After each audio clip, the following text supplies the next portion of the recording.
What if I told you that he isn't the baddest? That he isn't the fastest? That he isn't the strongest? And that he probably won't win? What if I told you that Nicholas Peyton Gracyalny is the epitome of cross country? What if I told you that no man reached greater heights, that no man fell further from grace, and that no man had experienced such highs and lows and stayed the course?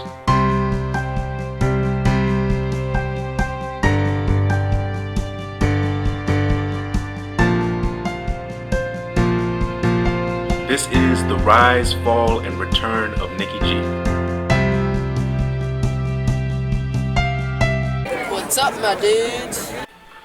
It was a hot August afternoon in Rockville, Maryland. The year was 2015. Nicholas Peyton Gracyalny stepped foot on the artificial turf of James A. Coles Field of Thomas S. Wooten High School. Nicholas was planning to be on the school's cross-country team. Despite this, Nicholas did not expect awards or fame or glory. Nicholas had one goal. He just wanted to have a good time. Those first summer practices were grueling, but Nicholas endured the brutal heat and draining workouts coming in day after day. He was eager to improve and always willing to lend a hand. He started his running career at the back of the pack, but he still worked his tail off. In the first 5K he ever ran in his life, Nicholas finished in 27 minutes and 13 seconds. Decent enough for 47th place out of 49. It was a humble beginning, but the start of a legacy. Oh, he was a nobody. And by nobody, I mean not even half the team knew who he was. He could have stopped showing up to practice for all I care, and no one would notice, and if they did, no one would care at all, honestly. At that time, my pinky toe was more important to the team than Nick was. Nobody ever would have expected what Nicky G would become. Nicholas kept on working and his times kept dropping, and in his next race, he dropped almost a minute off his time. In the next one, another minute, in the next, another minute. And then came the Coyote Invitational, when the impossible became a reality. And Nicky G was born. I mean, you can talk about Cybang, Treziak, Rubin all you want, but Nicky G's Coyote race was something that we have not seen before. It was incredible. Why was your Coyote race so special? Well, I think what I ate before really fueled my race. And I had a field trip, and I had 3 bacon-wrapped hot dogs, 2 chocolate chip cookies, and 5 cups of Gatorade. And I PR'd by 3 minutes. He just, and I can't really articulate his performance. It's just... My reaction to his Coyote race, it made me squeal like a hawk. He defied science. He defied nature. He certainly defied all expectations, and you just don't see that every day. After Nicky G's fantastic Coyote run, there was so much anticipation of what was to come. What could come next? Breaking 20 minutes? Winning the state championships? Beating Rohan in a race? No, I'm sorry, I couldn't say that with a straight face, but hopes are high for him.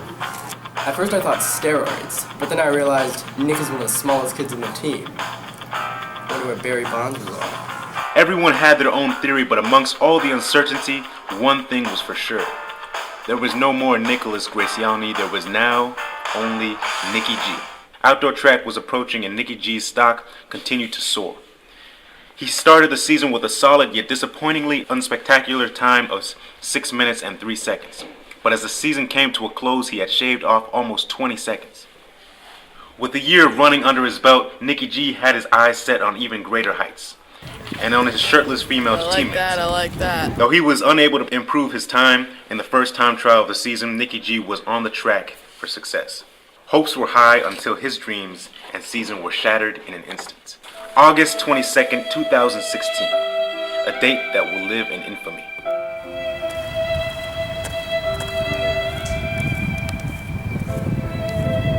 This is where it happened.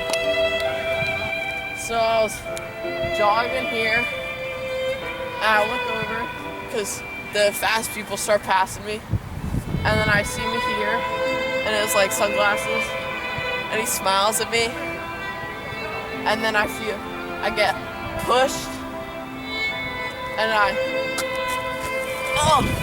fall, and I'm like, oh, that hurt. So then I start getting up, and then I put weight on this arm, and I'm like, oh, that hurts. Troy helps me up, and I start walking in lane 5 with Troy, and I like feel my collarbone, it's like poking out. Suddenly, Nicky G was the hot topic. It was the push heard round the world. I'd never heard of Nicholas before the accident, but afterwards, he was a celebrity. You'd have to be living under a rock to not know about him. Je ziet eruit zoals een dode walrus. I don't want to take any sides, but we all know Aleko did it. Aleko, on the other hand, became the team's punchline.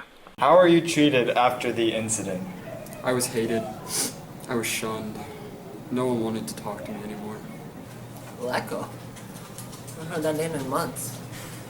Richard was preparing to start his own career for Wooten before his race at Landon. But while warming up with the activator stretch, a rogue leg swing connected with Richard's face. The culprit? None other than Aleko himself. One of the pins on his spikes cut Richard's face and he was ruled out of that meet. Not only that, but it cost him his only opportunity to prove that he had what it took to represent the sophomore boys at DCXC. You know who took that final sophomore spot? Aleko. Should have been me. Hearing Aleko's name sent shivers down my spine. Aleko Sardellis is the Tanya Harding of cross country. Aleko is like the Warren G. Harding of the cross-country team. Aleko is almost as bad as Tim Jang, but Mitchell Fanger, he's a close third. Nicky G's future as a runner seemed but a faint glimmer. Despite having the broken collarbone and being unable to train, Nicky G came to practice every day.